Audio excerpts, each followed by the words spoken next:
우리는 보통 스마트폰, 컴퓨터, TV 같은 눈앞의 사물에 초점을 맞추며 살아갑니다.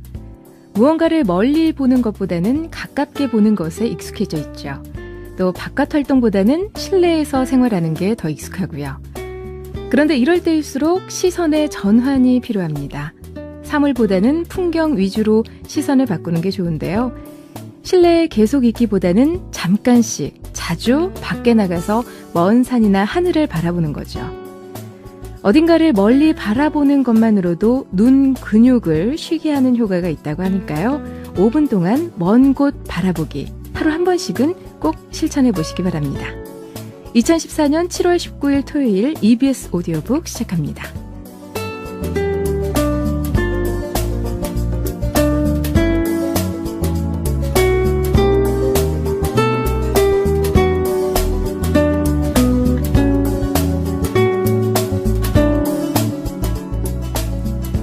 EBS 오디오북 이번 주 방송 순서 안내해 드릴게요. 지금부터 오후 3시까지 고전 읽기 몽테뉴의 수상록, 3시부터 5시까지는 화제의 베스트셀러 히가시노 게이고의 한여름의 방정식, 5시부터 8시까지는 라디오 연재소설 김진희의 봄나들이 봉봉과 낭독의 힘이 방송되고요. 8시부터 8시 50분까지는 EBS 경청 안도현의 나는 당신입니다가 방송됩니다.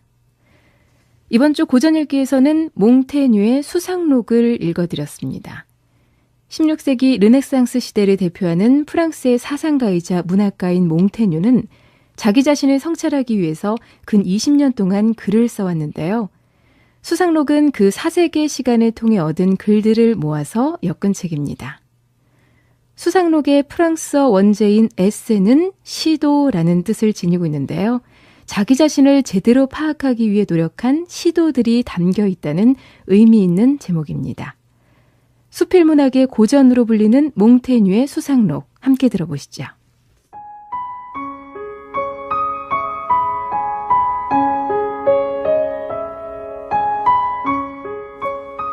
이집트 왕 푸산메니투스가 페르시아의 왕 캄비세스에게 패해서 잡혀갔을 때 사로잡힌 자기 딸이 노예복을 입고 물을 길러가느라 앞을 지나치는 것을 보고는 친구들은 주위에서 모두 울부짖는데도 그는 땅만 내려다보며 말없이 꼼짝 않고 있었다. 조금 있다가 또 자기 아들이 죽음의 길로 끌려가는 것을 보고도 똑같은 모습을 하고 있었다. 그러다 그의 부하 하나가 끌려가는 포로들 속에 있는 것을 보았다.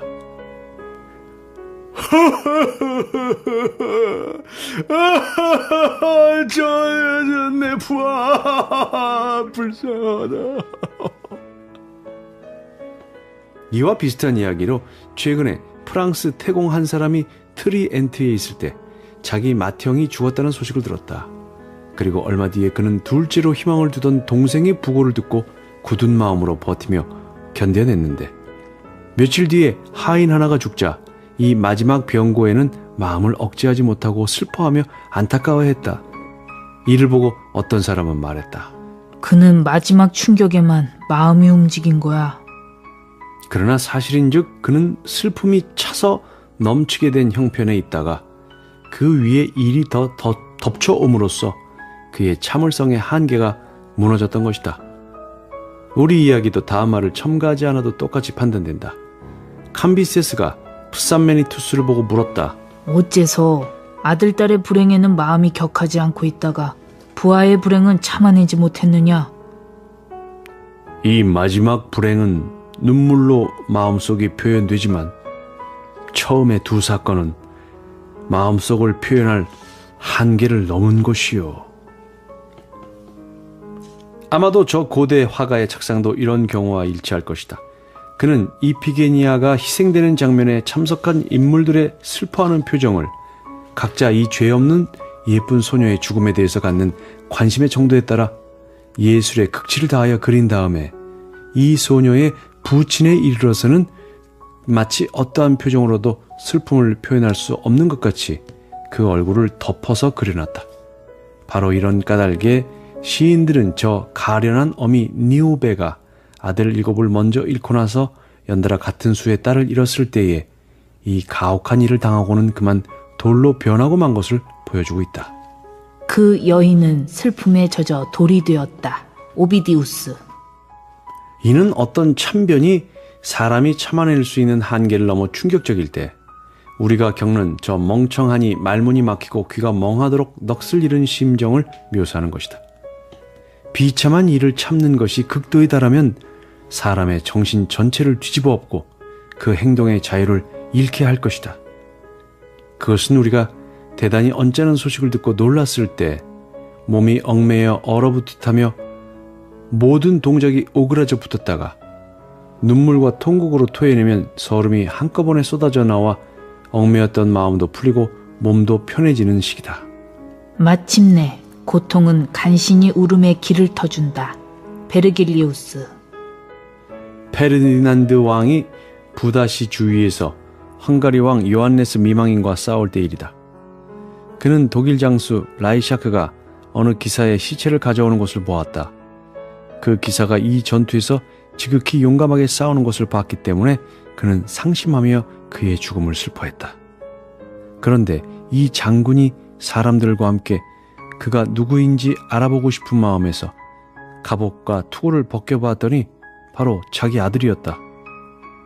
모두가 이 광경에 울부짖는데도 그 혼자만 아무 소리도 없이 눈물도 없이 서서 눈 하나 까닥 않고 아들의 죽음을 응시하다가 끝내는 슬픔을 억제하지 못하고 그대로 빳빳이 굳은 채 땅에 쓰러져 죽었다.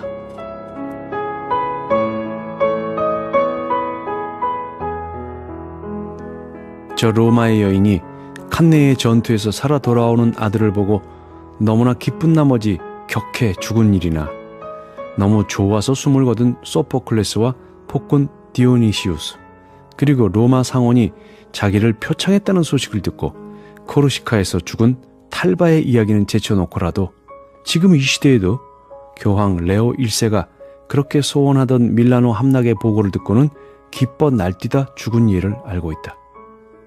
그리고 인간이란 변변치 못하고 졸렬하다는 두드러진 예로 변증법 학자 디오도루스는 학교에서 그리고 민중들 앞에서 남이 내놓은 논법을 전개시키지 못했기 때문에 극도의 수치감에 사로잡혀 그 자리에서 죽어버린 일이 옛 사람들에 의해서 주목되고 있다.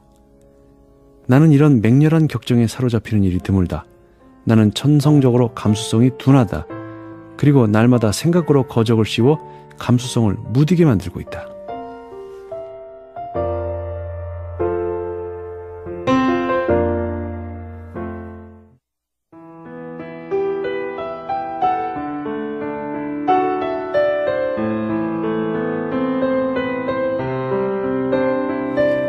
선친께서 부리시던 약제사 하인은 본시 행동하는 습관이 사람을 속일 줄 모르는 스위스인이다.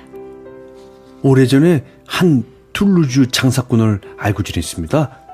이 장사꾼은 병자로 담석증을 앓았기 때문에 자주 관장해야 할 필요가 있어서 증세에 따라 의사들한테 여러 가지 관장 처방을 쓰게 했습니다. 이 관장의 도구를 가져와 보면은 그는 여느 때 하는 모든 형식을 하나도 빼놓지 않고 언제나 약이 너무 뜨겁지 않은가 하고 만져보기도 했습죠. 그래서 그는 드러눕고 엎드리고 차릴 것은 모두 차리고 나서 약을 주입하는 일만 빼놨습니다. 제가 이 격식을 마치고 물러가고 환자가 마치 관장을 시행한 것처럼 차리고 있으면은 그는 관장을 실시한 자와 똑같은 효과를 느꼈습니다. 그리고 치료가 충분치 못하다고 보면 의사는 이와 같은 격식을 두서너 번 되풀이했습니다. 그러다가 환자의 아내가 비용을 덜기 위해서 미지근한 물을 넣어주려고 시도했더니 그만 이 속임수가 드러났습니다. 그리고 이 방법이 소용없게 돼서 환자는 다시 처음의 방법을 써야만 했습니다. 한 여인이 빵을 먹다가 바늘을 삼켰다. 목이 바늘을 찔렀어요. 아파서 참을 수가 없어요. 그러나 겉으로는 붓지도 않았고 변한 것도 없었기 때문에 어떤 약은 사람이 이렇게 판단했다. 이건 단순한 상상의 작용이야. 빵을 먹다가 조금 긁힌 걸 가지고 그러는 거지. 이 사람은 여인에게 빵을 토하게 하고 토해낸 속에 몰래 꼬부라진 바늘을 집어넣었다. 바늘을 토해냈더니 하나도 아프지 않아요. 내가 아는 한 분이 자기 집에서 잔치를 베풀고 나서 사나흘 후에 장난으로 참석했던 아들에게 말했다. 참석했던 사람들한테 말한 겁니다. 사실 내가 그날 음식에 고양이 고기를 놨습니다. 그랬더니 그들 중에 한 아가씨는 그만 기절을 해서 위가 뒤집혀지고 열이 나 구원할 길이 없었다. 짐승들도 사람과 같이 상상력에 지배당한다. 그 증거로 개들 중에는 주인이 죽으면 슬퍼서 죽어가는 놈도 있다. 어떤 개는 꿈꾸다가 짖고 꿈틀거리며 어떤 말은 자다가 울고 허우적거린다. 이런 것은 모두 정신과 육체의 작용이 서로 통하고 있는 밀접한 연결에서 일어나는 일이라고 해석할 수 있다. 상상력이 어느 때에는 자기 육체뿐 아니라 다른 사람의 육체까지 작용하는 것은 경우가 다르다. 패스트나 마마나 눈병이 이 사람에게서 저 사람으로 전염되듯 한 육체가 이웃의 병을 던져주는 것과 똑같다. 마찬가지로 상상력은 맹렬히 동요되면 외부의 대상을 침범하는 수가 있다. 옛말에 전하는 바에는 스키타의 연인들은 어떤 자에게 원한을 품고 악이 받치면 눈 흘김만으로도 그를 죽일 수 있었다고 한다. 거북과 타조는 눈으로 쳐다보기만 하는 것으로 알을 깐다. 거기에 방사하는 효능이 있는 증거이다. 그리고 마술사는 눈으로 쳐다보기만 해도 남을 침범하는 해로운 힘이 있다고 한다.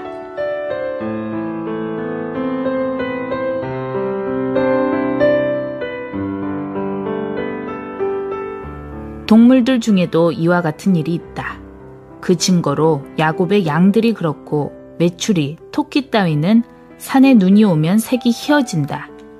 요즘 바로 내 집에서 사람들이 본 일이지만 고양이 한 마리가 나무 위 높이 앉은 새를 노려보며 얼마 동안 서로 시선을 고정시켜 응시하고 있더니 새는 자신의 상상력에 취했는지 아니면 고양이에게 끌어오는 어떤 힘이 있었는지 죽은 듯이 고양이 발 앞에 떨어지고 말았다. 사냥을 좋아하는 사람들은 매 사냥꾼이 이렇게 장담하는 말을 들었다. 공중에 소리개를 눈독 들여 쳐다보면 그 시선의 힘만으로도 그 새를 아래로 내려오게 할 수 있지.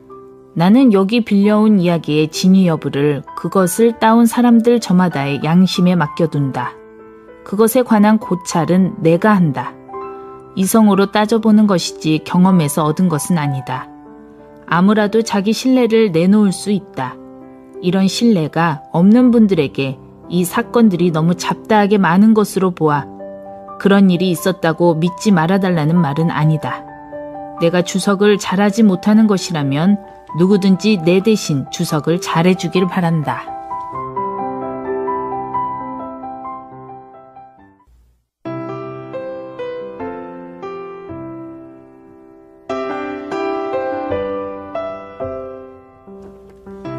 이 이야기를 처음으로 꾸며낸 사람은 습관의 힘을 아주 잘 이해한 것으로 보인다. 한 시골 여인이 송아지 한 마리를 낳았을 때부터 두 팔에 안고 쓰다듬어 주는 버릇이 생겨 이 일을 계속했더니 그것이 습관이 되어 큰 황소가 된 뒤에도 거뜬히 안을 수 있었다는 것이다. 습관이란 것은 사실 배신적인 맹위를 떨치는 훈장인 까닭이다. 그것은 우리 속에 은밀히 그 권위의 발판을 닦는다. 그러나 시작은 순하고 잔잔하게 하다가 시간의 도움을 받아 발판을 닦아 자리 잡고 난 뒤 얼마 안 가 맹렬한 폭군의 얼굴을 드러낼 때 우리는 거기에 대항해서 눈을 쳐들 힘도 없어진다. 우리는 습관이 자연 법칙의 모든 방면에 침범하는 것을 본다. 습관은 모든 사물들 가운데 최강의 상전이다.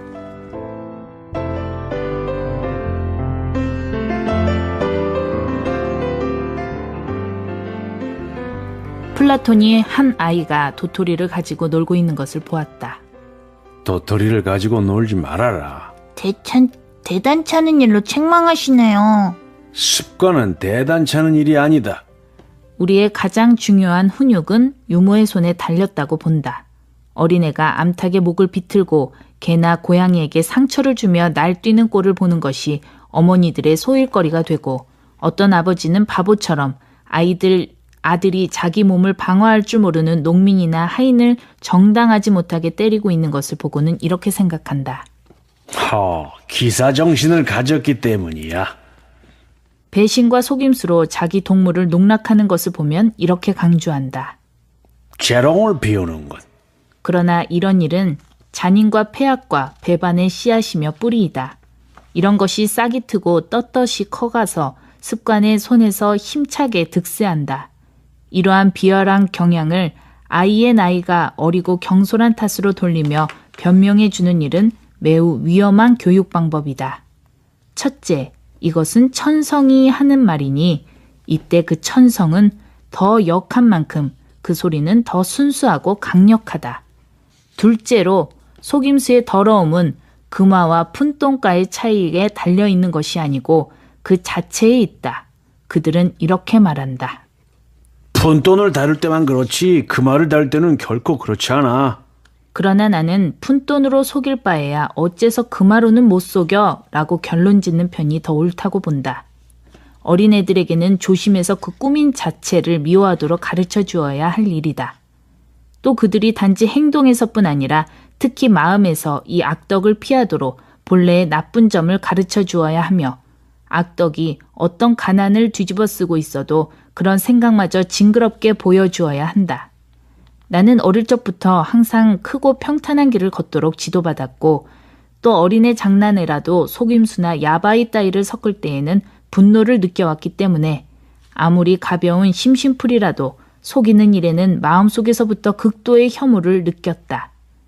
나는 카드놀이를 하면 엽전 2푼을 걸더라도 황금 2닙을 건 것과 같이 하고, 진짜 노름에서나 아내와 딸을 데리고 할 때에나 잃고 따는데 차별을 두지 않는다.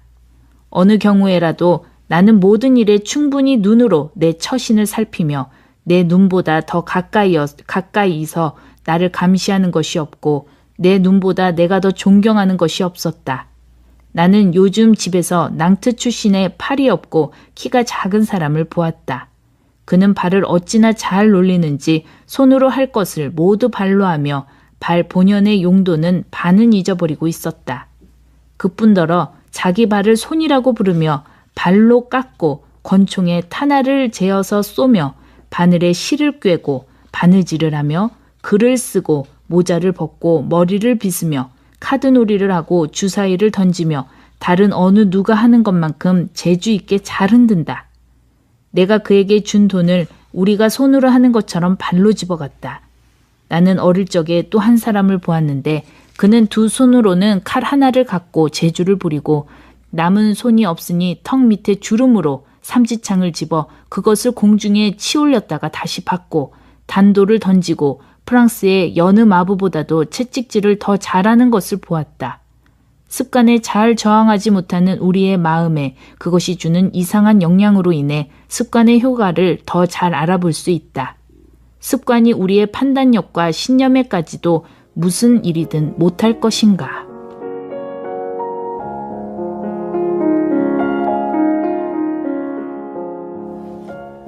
철학이 가장 현명한 사람들의 머리에 심어넣지 못하는 것을 습관은 단지 명령만으로 가장 우둔한 속인들에게 가르쳐주는 것이 아닌가. 왜냐하면 우리는 국민 전체가 죽음을 경멸할 뿐 아니라 치하하고 있는 나라들을 알고 있으니 말이다. 7살 먹은 어린아이가 죽도록 매를 맞아도 얼굴도 꼼짝 않는 곳이 있다. 어떤 데서는 부유함이 오히려 경멸받아 도시의 가장 평범한 시민도 돈지갑을 줍기 위해서 손을 내밀려고 하지 않는다. 그리고 우리는 생활품이 가장 풍부한 지방에서 가장 일반적이고 맛 좋은 식사가 빵과 개구리 다리와 물로 되어 있는 것을 안다. 제 아비를 때리고 있던 자가 대답했다. 이것은 우리 집 습관입니다. 우리 아버지는 할아버지를 그렇게 때렸고 할아버지는 증조 할아버지를 때렸습니다. 그리고 내 아들도 내 나이쯤 되면 나를 때릴 겁니다. 아들이 거리에서 아비를 잡아당기며 끌고 돌아다니다가 어느 문 앞에 와서는 아비가 아들에게 명령했다. 멈춰라!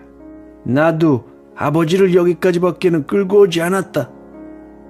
여기까지가 아들들이 습관적으로 버릇이 되어서 그 가정에서 아비들에게 모욕적인 취급을 하던 한계였다. 양심의 법칙은 천성으로 타고난다고 우리는 말하지만 그것은 습관에서 나온다. 각자는 주위 사람들이 승인하고 받아들인 생각과 풍습을 내심으로 존경하고 있기 때문에 후회 없이는 그것을 벗어던지지 못하고 찬양하며 거기 응한다. 옛날에 크레테인들은 누구를 저주하려고 할 때 이렇게 신에게 축원했다. 신이시여, 제발 저 사람이 나쁜 버릇을 갖게 해주십시오. 그러나 습관의 힘이 가진 주요 효과는 우리를 너무 강력하게 움켜잡아 올가 넣고 있는 까닭에 명령하는 것을 생각해 따져보기 위해 그 지배에서 벗어나 제정신을 차려볼 수가 거의 없다는 점에 있다. 참으로 우리는 출생에서 젖먹이 때부터 이 습관을 들이마시며 처음 세상을 볼 때 세상은 이 습관이 보여주는 모습으로 보이기 때문에 이 길을 따라가야 하는 조건으로 세상에 나온 것처럼 생각된다.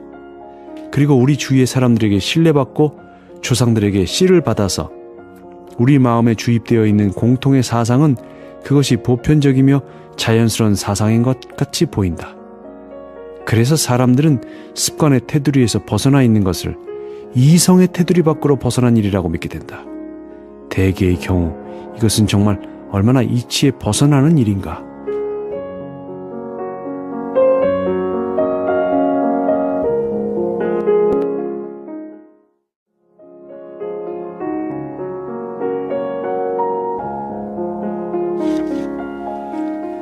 농사 짓는 일에서와 똑같이 심기 전의 일 처리와 심는 일은 마찬가지로 확실하고 쉽습니다.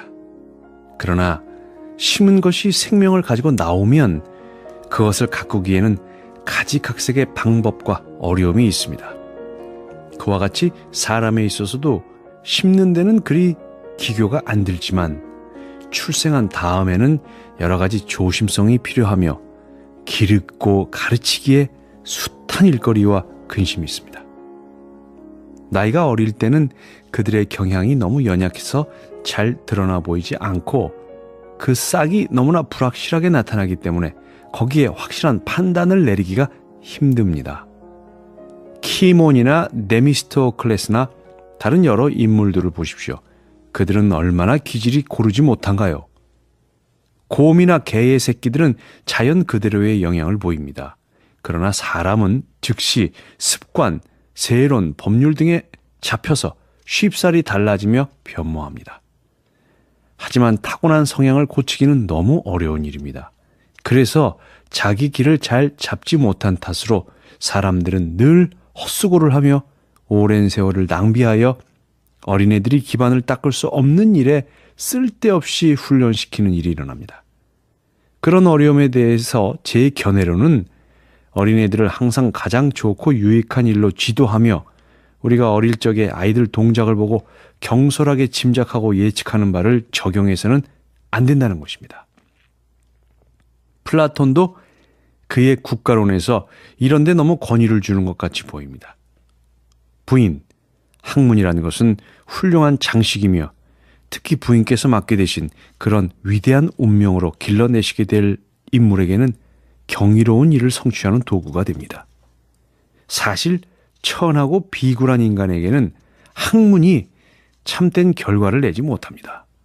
학문은 변증법적 논법을 세워보거나 소송사건을 변호하거나 환양뭉치를 조제하기보다는 더 오만하게 전쟁을 지휘하고 국민을 지배하고 한 왕공이나 외국과의 우호관계를 실천하는데 그 방법을 빌려줍니다.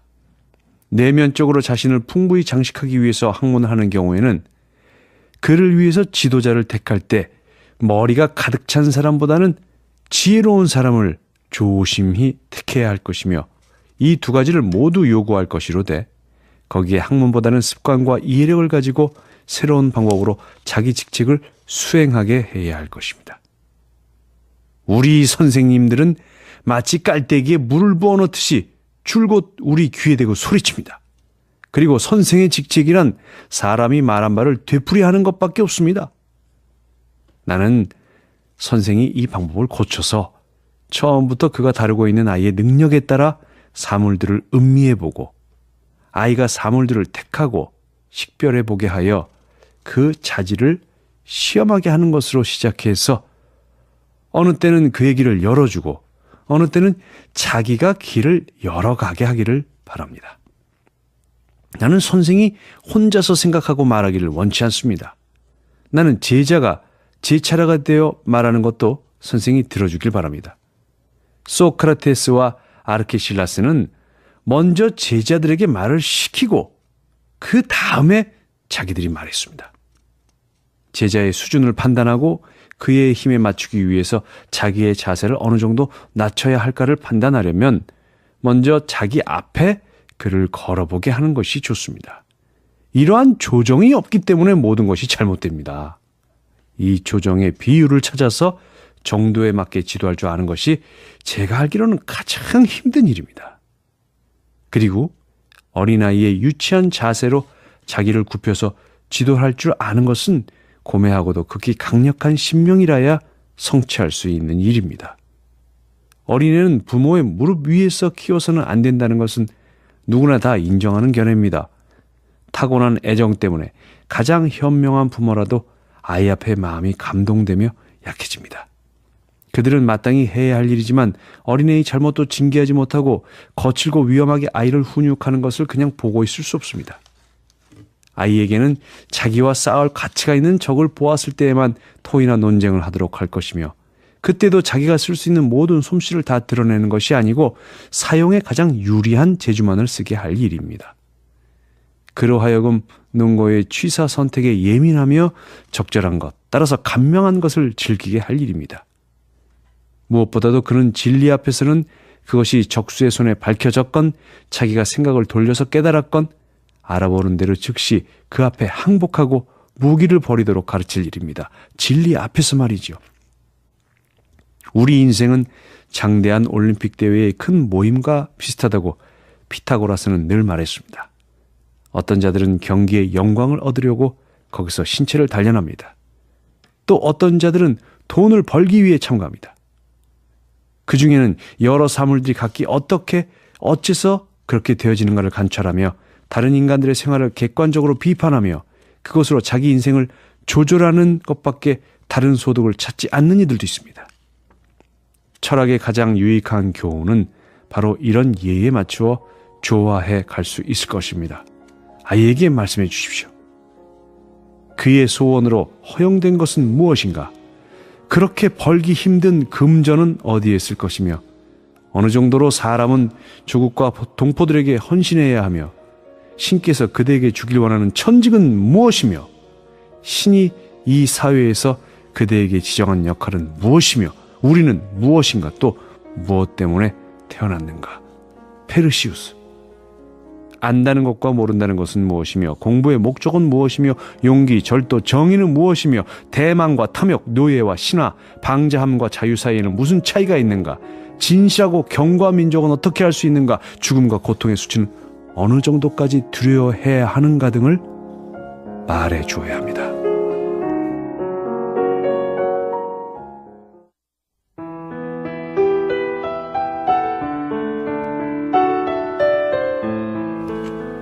보통 친우 또는 우정이라 부르는 것은 어느 기회에 편의상 맺어져서 우리 마음이 서로 사귀는 친교와 친밀성에 불과하다. 내가 말하는 우정에서는 마음이 아주 보편적인 혼합으로 뒤섞여 융합되기 때문에 그들을 맺는 매듭이 지어져서 알아볼 수 없이 된다. 누가 내게 왜 그를 사랑하냐고 물어본다면 나는 그것을 표현할 수 없음을 느낀다. 다만 그가 그였고 내가 나였기 때문이라고 밖에는 대답할 길이 없다. 여기에는 나의 모든 사유를 넘어서 내가 개인적으로 말할 수 있는 것을 넘어서 이 결합의 매체를 무엇이라고 설명할 수 없는 운명적인 힘이 있다.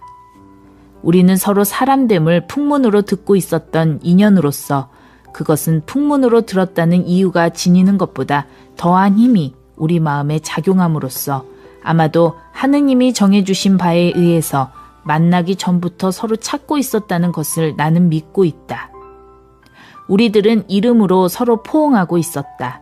그리고 우리가 처음 만난 것은 우연히도 시내의 어느 큰 연회석에서 많은 사람들이 함께 있던 자리에서의 일인데 너무나 온전히 마음이 맺어지며 서로 잘 알고 있고 서로 마음을 써주는 사이가 되어서 그때부터 세상에 우리 둘보다 더 가까운 사이가 없었을 정도였다. 로마의 집정관들이 티베리우스 그라쿠스에 대해 선고를 내리고 그와 내통하고 있던 자들을 소취하고 있던 자리에서 라일리우스가 카이우스 블루시우스를 신문했다. 그라쿠스를 위해서 무슨 일을 하겠느냐? 모든 일을. 뭐? 모든 일? 그래, 그가 그대에게 우리 사원에 불을 지르라고 했다면? 그는 결코 그런 일을 요구하지 않았을 것이요. 그러나 했다면? 복종했을 것이요. 역사에서 말하듯 그가 그렇게도 완벽하게 그라쿠스의 친구였다면 그는 이 마지막에 과감한 고백으로 집정관들을 모욕할 필요가 없었을 것이며 그가 그라쿠스의 의지에 대해서 가진 확신을 버려서는 안 될 일이었다. 그렇지만 이 대답을 도발적이라고 비난하는 자들은 우정의 신비를 이해하지 못하고 블루시우스가 현실대로 우정의 힘과 이해에 의해서 그라쿠스의 의지를 소매로 잡고 있었다는 것을 짐작하지 못한 것이다. 그들은 시민이기보다 더한 친구였고 자기 나라의 친구나 적이라기보다도 야심이나 반란의 친구라기보다 더한 친우였다. 서로가 완전히 마음을 맡겼기 때문에 그들은 완전히 상대편 의양의 고삐를 잡고 있었던 것이다. 그리고 이성의 힘과 지도에 의해서 질마를 몰게 되어 있기 때문에 블루시우스의 대답은 당연히 했어야 할 대답이었다.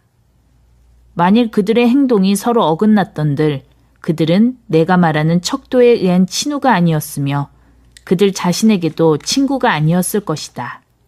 그뿐더러 이 대답은 누가 나에게 만일 당신의 의지가 당신 딸을 죽이라고 명령한다면 그렇게 하겠소? 하고 묻는 말에 내가 동의했으리라는 대답이나 다름없이 진실처럼 들리지는 않는다.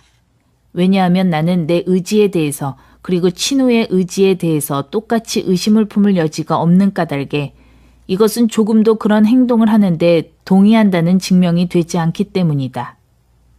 이 세상에 어떠한 변론의 힘을 가지고도 내 친우의 의향과 판단력에 대해 가진 내 확신을 버리게 할 수는 없다.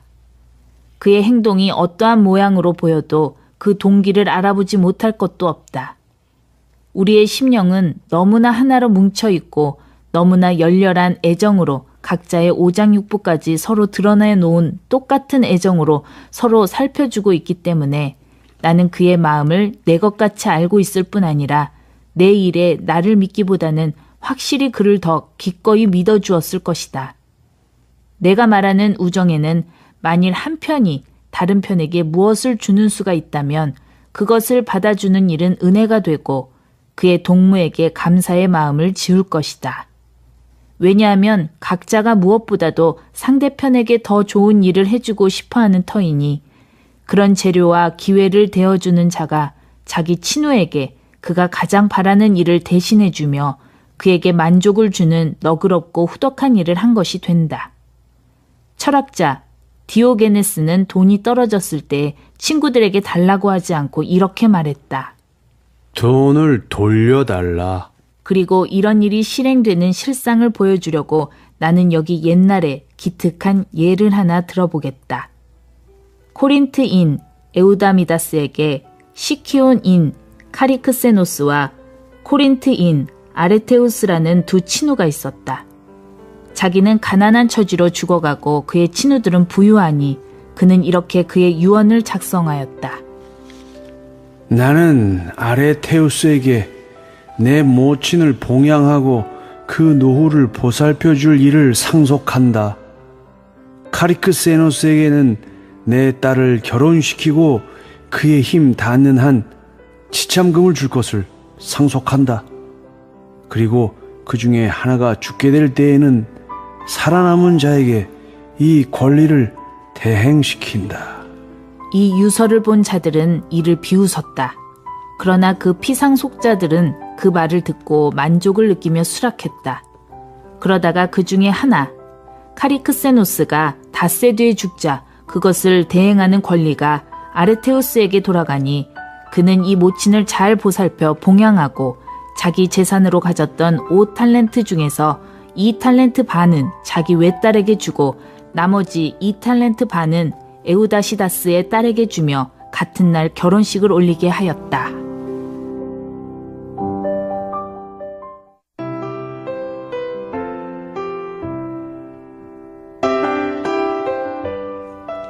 나는 무슨 짓을 하려고 해도 습관의 장벽을 넘어야 한다. 그만큼 조심스레 습관은 나의 모든 행동을 제한하고 있다. 최근 발견된 나라들에서 추운 시절에 습관상 사람들이 알몸뚱이로 다니는 것이 우리가 인도인이나 아프리카인을 두고 말하듯 공기의 더운 온도 때문에 불가피하게 하는 것인지 또는 그것이 인간의 본연의 상태인지 생각해봤다.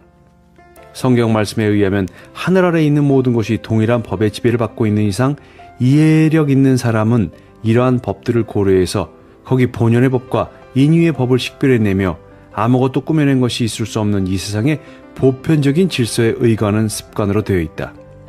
그런데 모든 생물은 그 존재를 유지하기 위해서 정확한 분량의 실과 바늘이 공급되어 있는데도 인간들만이 결함 있고 다 갖추어지지 않은 상태로 출생해서 외부의 도움 없이는 자기의 몸을 유지할 수 없는 상태에 있다고는 믿을 수 없는 일이다.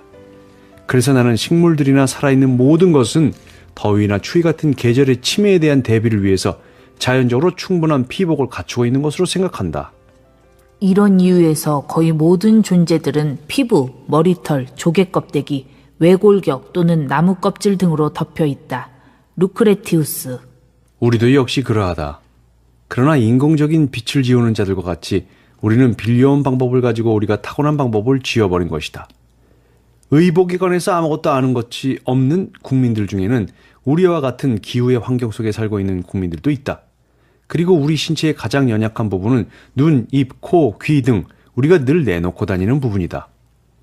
우리 고장 농민들은 우리 조상처럼 가슴과 배를 내놓고 다닌다. 우리가 치마나 그리스 남자 치마를 입어야 할 조건 아래 출생했다면 자연은 우리 신체가 계절의 시달림을 받게 될 부분들을 손가락 끝이나 발바닥같이 더 두터운 피부로 무장해 주었으리라. 어째서 그것을 믿기 어렵다는 말인가?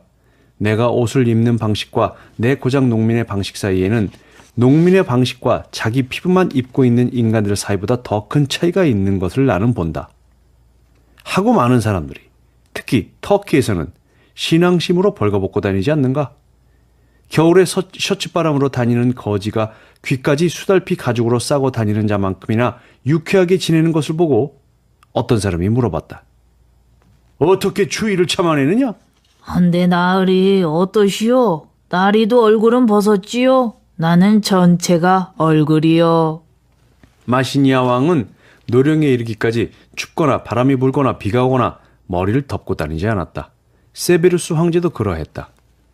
이집트인과 페르시아인들 사이에 일어난 전쟁에서 헤로도토스는 자기도 다른 사람과 같이 보았다며 거기 죽어 쓰러진 자들을 보니 이집트인의 머리가 페르시아인의 것보다 비교가 안 되게 더 단단한데 그 이유는 페르시아 사람은 머리에 늘 모자를 또는 터번을 감고 있으며 이집트 사람은 어릴 적부터 머리를 깎고 맨머리로 다녔기 때문이라고 한다. 그리고 아게실라오스 왕은 노쇠할 때까지 겨울이나 여름이나 똑같은 옷을 입는 습관을 지녔다. 카이사르는 언제나 부대의 선두에 서서 해가 뜨거나 비가 오거나 대개는 맨머리와 맨발로 걸어다녔다고 수에토이우스는 말한다. 한니발도 똑같이 했었다고 사람들은 말한다. 그때 그는 맨머리에 억수 같은 포글을 얻어맞았다. 실리우스 이탈리쿠스. 그리고 한 베네치아인이 페루에 가서 오래 있다가 근래 돌아와서 쓴 글이 있다. 거기서는 남자나 여자들은 다른 부분은 옷을 걸쳤지만 발은 언제나 벗고 다니며 말을 탈 때에도 맨발이라고 한다. 플라톤은 몸 전체의 건강을 위해서 발과 머리에는 자연이 준 것 외에는 다른 것을 걸치지 말라고 탐복할 만한 충고를 준다.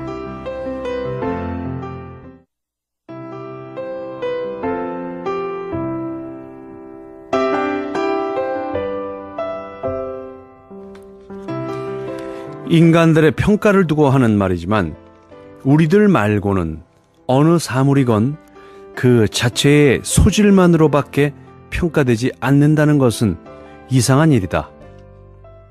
우리는 말 한 피를 두고 그 힘차고 숙달된 것을 칭찬하는 것이며 그 안장을 보고 칭찬하는 것이 아니다. 사냥개는 그의 속력을 보고 칭찬하는 것이지 목뒤를 보고 칭찬하는 것이 아니며 보라매는 그 날개를 보고 칭찬하지 그것과 방울을 보고 칭찬하는 것이 아니다. 그런데 우리는 어째서 한 인간을 마찬가지로 그 자신의 것을 보아서 평가하지 않는가? 그는 따르는 사람이 많고 훌륭한 궁전을 가졌고 신용이 있고 연수입이 많다. 이 모든 것은 그의 주위에 있다. 그에게 있는 것이 아니다. 그대는 자루 속에 넣은 고양이를 자루만 보고 사지 않는다. 말을 흥정할 때는 그 장비를 벗기고 맨몸을 드러내서 보며 또는 옛날에 왕공들에게 팔려고 내놓은 때 하듯 말을 덮어 씌워 놓은 때에는 좀 필요성이 적은 부분을 덮으며 털이 곱다든가 엉덩이가 크다든가에 현혹되지 않고 주로 가장 유용한 부분인 다리와 눈과 발을 유의해 본다. 왕들에게는 이런 습관이 있다. 말을 구입할 때에는 옷을 입혀서 심사한다. 그것은 흔히 일어나듯 말이 화사한 얼굴과 유약한 다리를 가졌을 때 그 미려한 엉덩이, 섬세하고 기묘한 머리 모양, 오만한 목에 현혹되는 폐단을 막기 위한 것이다. 호라티우스. 어째서 사람을 평가할 때 그대는 싸잡아 묶어놓고 평가하는가? 그는 자기 것이 아닌 부분밖에는 내보이지 않으며 그를 진실로 평가하며 판단할 자료가 되는 부분은 감춰두고 있다. 칼의 가치를 보아야 할 일이지 칼집은 볼 것이 못 된다. 그것을 벗기고 보면 아마도 한 푼이라도 주기가 아까워질 것이다. 그 자체로 평가해야지 그 장식을 보고 평가해서는 안 된다. 그리고 옛사람이 아주 재미나게 말하는 식이다. 당신은 그의 키가 어째서 커 보이는지 아시오? 당신은 그 신발의 높이를 계산해 넣으시오. 받침돌은 조각이 아니다. 말놀이용 대막대는 제쳐놓고 재어보라. 부귀와 명예는 제쳐놓고 셔츠바람으로 나오게 하라. 그가 경쾌하고 건강하여 직무에 적합한 신체를 가졌는가? 그의 마음은 어떠한가? 마음이 건전하며 그 모든 부분이 유능하고 잘하게 보이는가? 그 마음이 자기 것으로 풍부한가? 또는 남의 것으로 풍부한가? 요행으로 얻은 것은 없는가? 뽑아든 칼을 눈을 똑바로 뜨고 쳐다볼 수 있는가?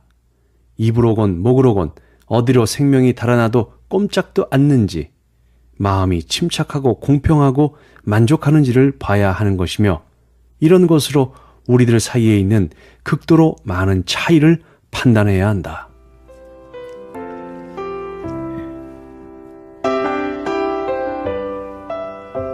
열병과 두통, 통풍 등은 황제에게는 면제되는 것인가?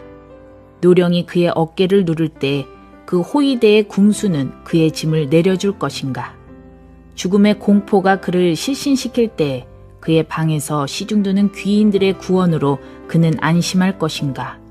그가 질투를 느끼고 변덕이 생겼을 때 우리가 큰절을 하면 그 질투가 없어질 것인가?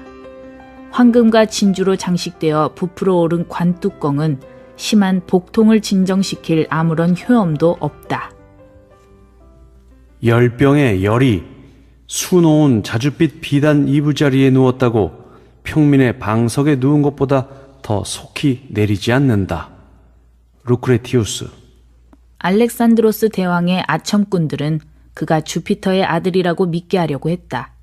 어느 날 그는 상처에서 피가 흐르는 것을 보았다. 이게 어쩐 일인가? 이거 시뻘거니 순수한 인간의 피가 아닌가? 이것은 호메로스가 신들의 상처에서 흐르게 하는 피의 형태가 아닐세. 시인 헤르모도로스는 안티고노스를 위해 시를 짓고 그를 태양의 아들이라고 불렀다. 그런데 그는 반대로 말했다. 내 침실의 변기를 비우는 자는 내가 그렇지 않은 것을 안다. 요컨대 모두 단순한 사람이다. 만일 그 자신이 천한 집에서 태어났었다면 우주의 제국도 그에게 달리 옷을 입혀보지 못했을 것이다.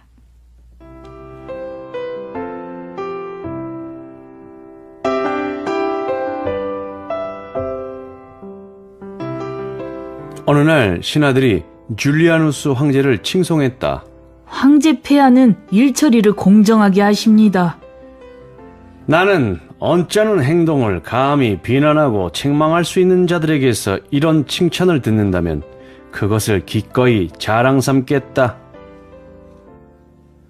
피로스 왕이 이탈리아로 원정하러 가려고 기도하고 있을 때에 그의 현명한 고문관 키네아스는 그의 야심이 얼마나 허용된 것인지 느끼게 하기 위해 물었다. 글쎄 전하는 무슨 목적으로 그런 큰 계획을 세우십니까? 이탈리아의 영주가 되련다. 그리고 그것이 성취된 다음에는요? 골과 스페인으로 가겠다. 그 다음엔요? 나는 아프리카를 정복하러 가겠다. 그리고 마지막에 세상을 정복하여 내 영토로 만든 다음에는 나는 만족하고 편안하게 살겠다. 그런 소원이시면 어째서 전하께서 지금 그렇게 편히 살지 않으시려는지 말씀해 주십시오. 전하께서 원하신다는 그런 생활을 지금 이 시간에 하고 이 두 나라 사이에 그만한 수고와 위험을 면제해 주시지 않으시렵니까? 이 문제에 관해서 특히 묘하게 표현된 이의 식구로 이 글을 끝맺겠다. 각자의 성격이 각자의 운을 만드는 것이다. 코르넬리우스 네포스. Words are flowing out like endless rain into a paper cup. They slither while they pass, they slip.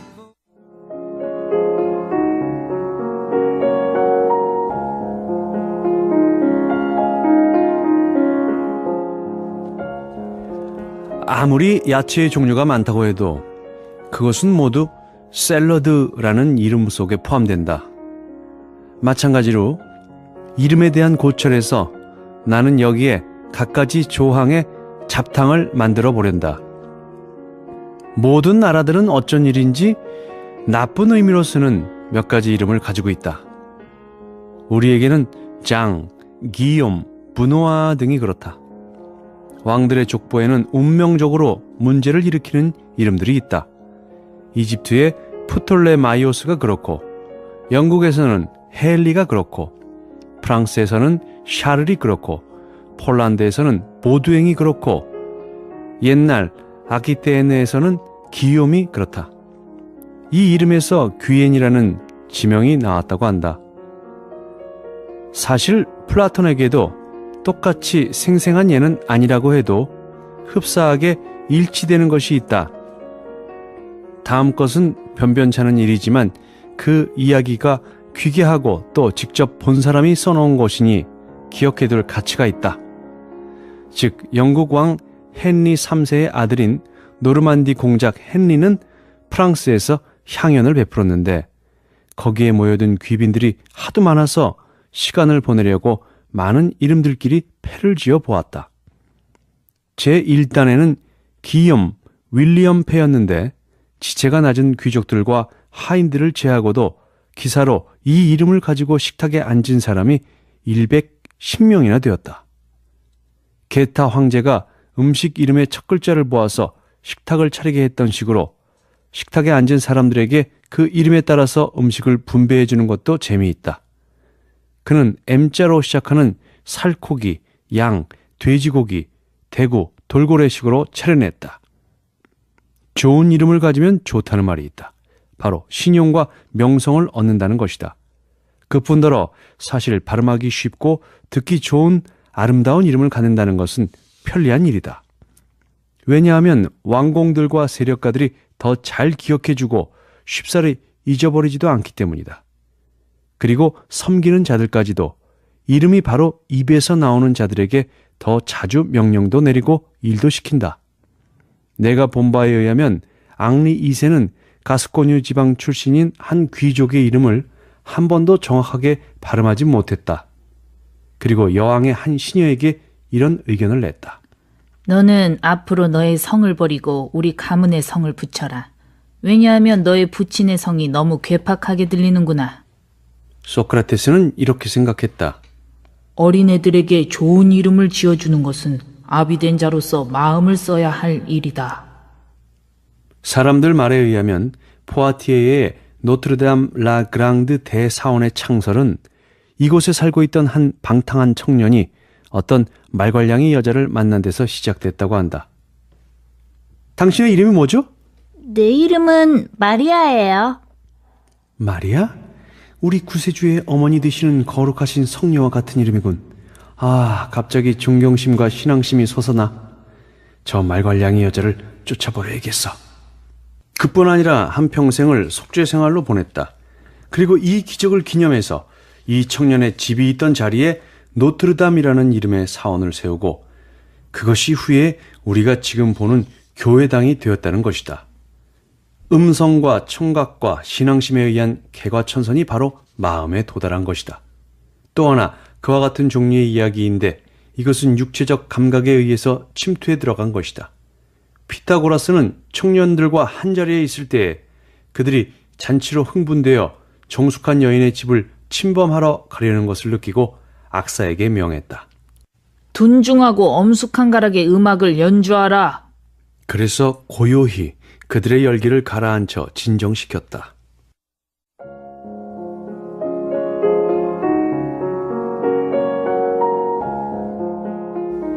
한 노인이 다른 분과 말다툼하는 자리에 여러 사람이 몰려와 있었다. 그 다른 분은 그저 평범한 귀족보다는 높은 집안에서 커서 칭호와 인척의 우위를 차지하고 있었다. 이 우위 문제로 각자는 상대편에게 대등하려고 했으며 하나가 한 근원을 말하면 하나는 다른 근원을 말하고 하나가 이름의 닮음을 말하면 하나는 그 집안을 상징하는 문장을 또 하나가 오랜 집안의 족보를 드러내는 식으로 그 중에 가장 못한 것이 어느 먼 바다 건너 왕의 손잡벌이라는 식이었다. 식사 때 이분은 자기 자리를 찾아가 앉은 대신 큰 절을 하고는 물러서서 회중에게 간청했다. 용서하십시오. 제가 당돌해서 이제까지 여러분과 동무하고 지내왔는데 이제 여러분의 장관 문벌을 알아 등급에 따라 여러분을 존경하기 시작했습니다. 그러니 이렇게 많은 왕공들 사이에 앉아있을 수는 없습니다. 이렇게 쓸데없는 말을 마치고는 그들에게 수없는 욕설을 퍼부었다. 하느님이 무섭거든 당신들 조상이 만족하던 바와 같이 자기가 처한 현실에 만족하시오. 그것만 잘 유지해도 충분하오. 우리 조상들의 운명과 지위를 부인하지 맙시다. 그리고 건방지게 큰 것을 주장하는 자들이 을에 갖고 있는 어리석은 공상은 버립시다. 문장도 이름만큼이나 확실치 못했다. 우리 집 문장은 감색의 금빛 클로버가 뿌려있고 같은 빛깔의 사자, 앞발 발톱이 붉은색으로 가운데 새겨져 있다. 이 그림이 특히 내 집에 머물러 있을 무슨 특권을 가졌는가? 사위 하나는 이것을 다른 집안으로 가져갈 것이다. 어떤 변변찮은 자가 이것을 매수하면 자기 집 첫 문장으로 삼을 것이다. 이보다 더 변화와 혼란이 심한 것은 만나볼 수 없는 일이다. 그러나 이러한 고찰에서 나는 다른 면으로 옮겨가지 않을 수 없다.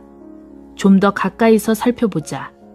그리고 제발 세상이 야단법석을 하는 영광이나 명성이 어떤 기반에 결부되어 있는지 고려해보자. 우리가 그렇게 고생해가며 찾고 있는 이 명성을 어디에 갖다 둘 셈인가. 결국 이것을 가지고 보관하며 거기 관심을 두는 자는 피에르가 아니면 기욤이다. 오, 덧없는 한 인생이 한순간의 생명 속에 무한, 광대, 영원 등을 찬탈케 하는 인간의 희망이라니 용감한 소질이로다. 고전 읽기 몽테뉴의 수상록 들어보셨습니다. 결국 몽테뉴는 나 자신을 잘 이해하는 게 곧 남을 잘 이해하는 것이고 나아가 세상을 이해하는 길이라는 것을 깨닫습니다. 이런 몽테뉴의 사상은 현대 프랑스와 서구 사회 철학의 근간이 되는데요. 타인에 대한 이해와 존중, 자기 자신에 대한 엄격함을 강조하고 있기 때문입니다.